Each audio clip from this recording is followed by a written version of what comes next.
Hello guys! Samahan niyo naman ako ngayon magluto ng gisadong pansit, my favorite and my special recipe. Tara, let's go! At syempre, pinakauna natin gawin ay isa lang muna natin yung kawali at antayin natin yung uminit. And then kapag nainit na yung kawali natin ay maglagay tayo ng mantika, kaunti lang panggisa ng ating mga ricado. Kahit anong klaseng mantika ang pwede natin gamitin dito, pwede used oil, pwede yung canola, basta yung mga branded. Basta ang importante mantika, hindi toyo. At syempre, pinakauna sa listahan sa mga ricados, itong sibuyas, hindi talaga pwedeng mawala yan. Pagkatapos, itong bell pepper. At halu-haluin hanggang kailan nyo gusto. Charis! Labas-labasin lang muna natin yung aroma ng ating onion tsaka ng bell pepper. At pagkatapos, ilagay na natin itong chicken. Awang chicken wings lang tong hinalo ko. Okay na to para sa akin. Kasi hindi naman ganun karami ang aking lulutuing pansit sutanghon for today's video. Kung magluluto naman kayo ng ganitong chicken sutanghon gisado, ay doblehin nyo lang yung mga ingredients na hinalo ko dyan. Perfect na yun. Pan muna saglit at antayin maging golden brown ang ating chicken. At para naman mas mabilis maluto at maging smooth ang ating sotanghon, ay ibabad lang muna natin ng saglit yan sa tubig. Kung maging ganito naman yung texture ng ating ginisang manok, ay pwede na natin itong halu-haluin konti. At pagkatapos, ilagay na natin yung gulay. Yung gulay na hinalo ko dito, ayun lang naman yung nabibili sa palengke, yung tag 10 piso, yung isang balot like. Meron siyang repolyo, sayote, at kaunting carrots. Okay na yun. At kung gusto nyo naman itong dagdagan, edi dagdagan nyo. Kung marami kayo pambili, edi bumili kayo. Walang problema yon.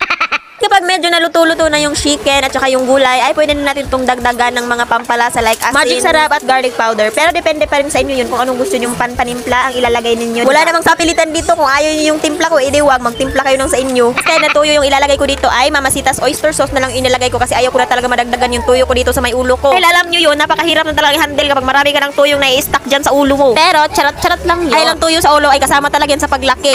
And then pagkatapos, kapag nag-well combine na yung ating mga panimpla at saka yung chicken at gulay dyan, maglagay lang tayo ng kaunting tubig. Pero actually, medyo marami-rami talaga yung tubig na inilagay ko dito kasi sotanghon yung niluto ko, mas mabilis talagang umabsorb ito at mas matakaw ito sa tubig or sa sabaw. And then pagkatapos, takman lang natin itong saglit at kung okay na at kumulo na yung ating nilagay na tubig, pwede mo na din ilagay yung sotanghon na binabad mo kanina.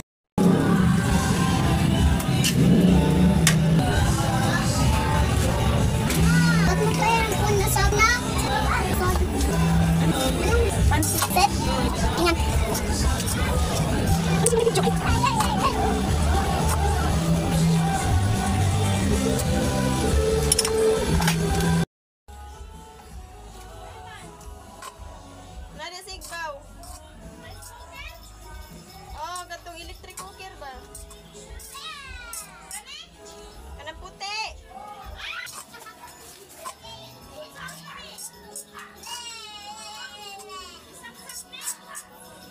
Kuan lang, huy pa.